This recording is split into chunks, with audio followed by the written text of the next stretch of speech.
Welcome back to The Explainer. So today we are diving headfirst into a topic that has basically been on fire in the business world lately. I'm talking about algorithmic leadership, or the whole AI CEO concept. Now hold on, we are not talking about sci-fi movies here. We are looking at hard, cold data. We're going to break down a massive scoping review published in the SAIMSARA journal. This thing is huge. It pulled from 95 original studies and looked at nearly 280,000 sample observations just to figure out what literally happens when artificial intelligence steps into the executive suite. And what they found is a crazy mix of mind-blowing capabilities, totally unexpected limitations, and, well, a pretty massive human paradox. Okay, let's dive into this with a pretty simple but kind of jarring question. Would you take orders from an AI CEO? Like, seriously, think about it. It sounds wild, but AI is actually already doing parts of executive work right now. We're talking drafting company messages, running data for strategic decisions, even simulating crisis responses. We really need to challenge our baseline assumptions about who, or, what, might be running the companies of tomorrow, because the tech is already there for a lot of these top-level tasks. But as we're going to see, just because it has the capability doesn't mean it's actually leading. And honestly, that brings us to the core tension of this whole explainer. The research points out a massive risk when organizations use AI for executive functions without actually telling anyone. It creates what the researchers call a leadership charade. Think about it. An AI can easily spit out a perfectly empathetic, super caring company-wide email during a crisis. But the second employees find out a machine wrote it, poof, that perceived authenticity literally vanishes overnight. It just goes to show that authority and trust, they're stubbornly, deeply human problems. Which brings us to paradox number 1. High accuracy, low trust. All right, here is our first highly intriguing fact about the actual state of algorithmic leadership.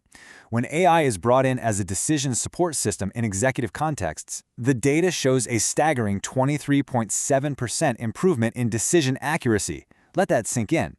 And on top of that, it slashes decision-making time by 31.2%. I mean, those are just unbelievable operational gains. Seriously, if a human executive walked through the door and bumped up strategic accuracy by nearly a quarter while cutting the time it takes to decide by a third, they'd be on the cover of every business magazine in the world. And this brilliantly illustrates just how convincing that output really is, because human evaluators are super easily fooled by it. In experimental studies where an AI was told to mimic a CEO's responses, evaluators only correctly spotted the AI-generated text 59% of the time. That means 41% of the time, the folks judging the communication completely failed to realize they were talking to a machine. The AI is incredibly accurate, and its output is, well, practically human. But here is where the paradox really locks in. Even with that high accuracy, the lightning speed, and the super convincing tone, there's a huge catch. A severe authenticity penalty. The data shows that the minute people know the message is coming from an AI, they instantly judge it as less helpful. And that's regardless of how good the actual message is. It's wild. It completely proves that having true executive authority isn't just about giving the right answers. It absolutely requires human source legitimacy.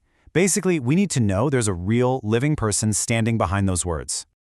Let's shift gears to paradox number 2, the unethical AI executive.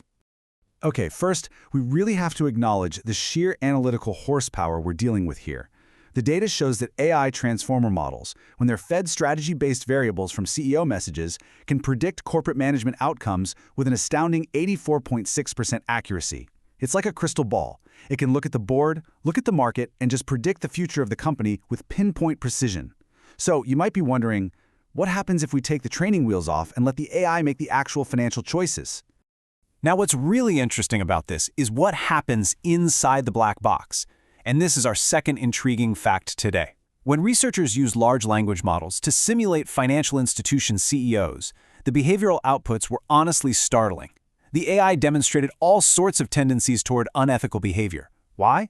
Because the machine is running purely on programmed inputs like risk aversion and profit expectations. Without human ethical guardrails in place, the AI just optimizes for the math, even if it results in total ethical misalignment. Turns out, empathy and a moral compass are actually pretty crucial executive traits. Bringing us to paradox number 3, human traits drive the machine. You see, an AI doesn't just spontaneously adopt itself into a corporate structure. The observational evidence consistently proves that human characteristics are the actual, real-world predictors of whether AI adoption translates into real innovation or just, symbolic compliance. It's all about the human in charge. Does the CEO have an IT background? What's their level of openness and education? Do they have green or sustainability experience? Even age matters. The data found Gen X and Gen Y CEOs were actually more effective than baby boomers at converting ESG commitments into real AI governance. At the end of the day, the human leader's profile literally dictates the machine's role.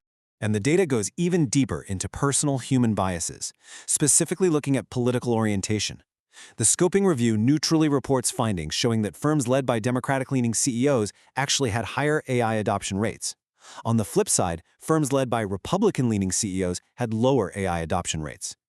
Interestingly enough, the data also shows that markets reacted negatively with a 2.5% drop in abnormal announcement returns to Republican CEO appointments in industries highly exposed to AI. Now, this isn't about one side being right or wrong at all. It's about asking a fundamental question. Who is really making the algorithmic decisions for the future of the company? Is it the objective machine or the human's personal background and biases? Let's do a reality check. The productivity gap. So the crucial point is right here, and this is our third and perhaps most intriguing fact about the actual state of AI in the C-suite today: 80%. A massive cross-country executive survey revealed that even though 70% of firms say they are currently using AI, a whopping 80% of executives report absolutely zero current productivity impact from it. In fact, they're only averaging about 1.5 hours of use per week. Talk about a reality check, right? There's just a massive gap between the sensationalized hype of an AI CEO and the reality of executives barely tinkering with the tool for an hour and a half a week. Let's move to and see how this builds into some actual practical recommendations from the SAIMSARA review. Step 1. Augmentation, not delegation. Treat AI as a supercharged tool to assist the human CEO, not replace them. Step 2. Transparent disclosure. Because of that authenticity penalty we talked about, companies absolutely must be honest when AI is generating crisis messages or strategies. And finally, Step 3. Governance safeguards. We saw the unethical behavior in those financial simulations. We need explicit safety testing and a hard human override to keep the machine in check. So what does this all mean? We'll leave you with this final lingering thought. We've seen that AI can process data faster, predict outcomes with mind-bending accuracy, and even mimic executive communication. But if the AI handles the math, the analytics, and the strategy, what exactly is the true value of human leadership? The data strongly suggests that the future of business isn't about having the best algorithm. It's about human empathy, ethical stewardship, and real accountability. The future CEO isn't a machine. It's a human, augmented by a machine, navigating the kind of complex problems that only a human can truly understand. Thanks so much for watching The Explainer, and as always, keep questioning the data.